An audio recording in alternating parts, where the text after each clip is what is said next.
अयोध्या में भगवान राम का मंदिर तैयार किया जा रहा है, लेकिन इस दौरान सौंदर्यीकरण के नाम पर कई लोगों के आशियाने और रोजगार भी छिन रहे हैं और उन पर हथौड़ा भी चल रहा है। पीड़ितों की माने तो ऐसे कई लोगों की कोई भी कहीं भी सुनवाई नहीं हुई है।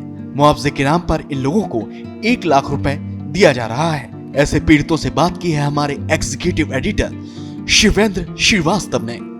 राम मंदिर निर्माण के लिए अयोध्या शहर की सूरत बदली जा रही है।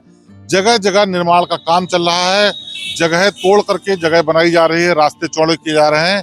लेकिन इन सब के बीच जहां राम मंदिर के लिए करोड़ों रुपए का चंदा इकट्ठा हो रहा है, डेवलपमेंट के लिए सरकार तमाम पैसे खर्च कर रही है, लेकिन ऐसे भी लोग हैं जिनकी जीवन बदल गया इस पूरे घटनाक्रम से। दरअसल ये वो लोग हैं जो सालों साल से यहाँ पर कई बिजनेस कर रहे थे, दुकानें थी, उनके प्रतिष्ठान थे, लेकिन जब ये राम मंदिर निर्माण के लिए चौड़ीकरण का काम, सौंदर्यीकरण का काम शुरू हुआ तो उनकी दुकानें, उनके मकान, उनके तमाम चीजें उस जद में आई और उसको तोड़ करके सड़कें बदली गई।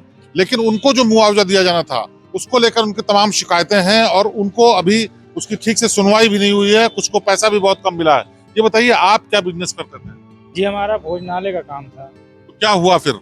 क्या हुआ, चौड़ीकरण में टूट गई, 1 लाख रुपए मुआवजा दिए, फिर उसके बाद मकान मालिक आके दे नहीं रहे हैं, फिर उसके बाद कहीं और जगह भी नहीं मिल रहा। सरकारी दुकान हमको मिली है तो 12 लाख 14 लाख 15 लाख रुपए पगड़ी मांग रहे हैं, तो कहाँ से तक हम दें? नहीं, तो जो मुआवजा मिला क्या आपकी दुकान के मूल्य के बराबर नहीं मिला? नहीं, मूल्य के बराबर नहीं मिला। वो आपकी अपनी खुद की दुकान थी? नहीं, वो किराए भी थी। अच्छा, तो आप अब क्या करते हैं? अब कुछ नहीं, ऐसे साल भर बैठे हैं, कोई ठिकाना नहीं, ना ठेला लग पा रहा ना कुछ लग पा रहा।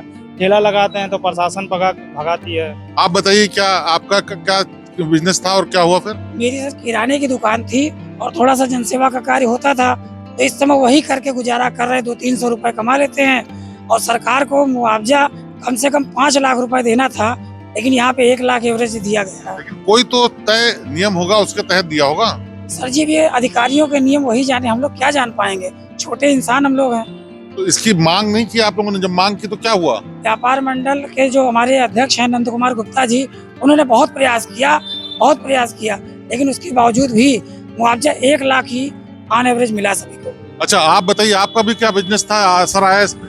हमारी प्रसाद की दुकान थी यहीं बगल में। पहले ये रोड 10 मीटर चौड़ी होनी थी, 10 मीटर छोड़कर हमने निर्माण करवा लिया। फिर एसडीएम साहब आए, कहे कि मुझे और जमीन चाहिए, तो हमने कहा कि जब सबका 10 मीटर ले रहे हैं तो हमारा भी 10 मीटर लीजिए, हमारा उससे ज्यादा। तो कहे नहीं, तुम्हारा 5 मीटर और ज्यादा लगेगा, और कहने लगे नहीं दोगे तो तुम्हें जेल भेज दूंगा, पता नहीं चलेगा तुम कहाँ गए। तो उसके बाद मुआवजा क्या मिला? मुआवजा हमको 1 लाख रुपए मिला। 50 फुट में हमारा 14 फुट बचा, उसमें मेरे परिवार भी रहते थे, दुकान भी होती थी। मेरे घर में 2 पेशेंट है, एक हार्ट के पेशेंट है, एक किडनी के पेशेंट है। दर हम लोग भटक रहे हैं, दुकान हमारी 1 महीने से बंद है। एक तरफ तो बात हो रही कि राम मंदिर का निर्माण हो रहा है, अयोध्या में खुशहाली आ रही, तमाम चीजें आ रही, क्या आम लोगों को और भी समस्याएं हुई हैं? यहाँ हम लोगों की 2 पीढ़ियां बीत गई। सबसे ज्यादा आशा हम ही लोग लगा के बैठे थे कि मंदिर बनेगा तो फायदा हम लोगों को होगा, लेकिन हमें ये नहीं पता था कि मंदिर बनेगा तो हम लोग यहाँ से सीताराम हो जाएंगे। अच्छा महेंद्र जी, आप ये बताइए, आप तो राजनीतिक व्यक्ति हैं, यहाँ के तमाम चीजें देख रहे होंगे, क्या लगता है क्यों सरकार ने जाति की है, और की है तो क्यों की है, क्या है? देखिए, जो भी सरकार चाहे जिसकी भी हो, जो ऊपर बैठता है वो राजा होता है। वोट बैंक की राजनीति से हटकर के बात हो रही है। जो भी बैठता है ऊपर राजा होता है। राजा का काम होता है प्रजा को संतुष्ट करना, जो भी योजनाएं होती है प्रजा के लिए की जाती हैं। अयोध्या की जनता भी जिस प्रजा के लिए राजा राम ने अपने इतने बलिदान दिए, जो उन्होंने इनके लिए कार्य किया, अयोध्या के हित के लिए सारे मर्यादा, उन्होंने एक आदर्श बने। यहाँ से जिस राम ने जो आदर्श को छोड़ा, सरकार ने ठीक उसके विपरीत काम किया। उन्होंने अयोध्या वासियों के लिए कुछ नहीं किया, अयोध्या वासियों को सीधे तबाह किया, उजाड़ दिया उन्होंने। मुआवजे के रूप में यहाँ की जनता थी, अगर वो चाहते उनको उजाड़ने की जगह, उन्होंने चुनाव के मुद्दे में भाजपा ने कहा था कि उनको उजाड़ने से पहले उनको बसाया जाएगा। एक भी व्यक्ति को बसाया नहीं गया।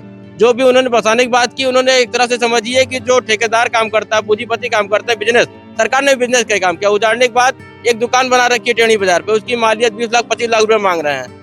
गरीब आदमी, रिक्शा ठेला चलाने वाला आदमी या किराना दुकान करने वाला आदमी 20 लाख 25 लाख काम लेकर आएगा। सरकार सीधे सीधे इस जो विकास का नाम था उसमें भी बिजनेस करना चाहती थी। तो यहाँ तो पुराने जो लोग थे उनको इस बात की उम्मीद थी, और सरकार भी ये चाहती थी कि कहती थी बात ये कि जो लोग यहाँ पर बसे हुए हैं, पहले से कर रहे हैं, उनका ध्यान ज्यादा रखा जाएगा।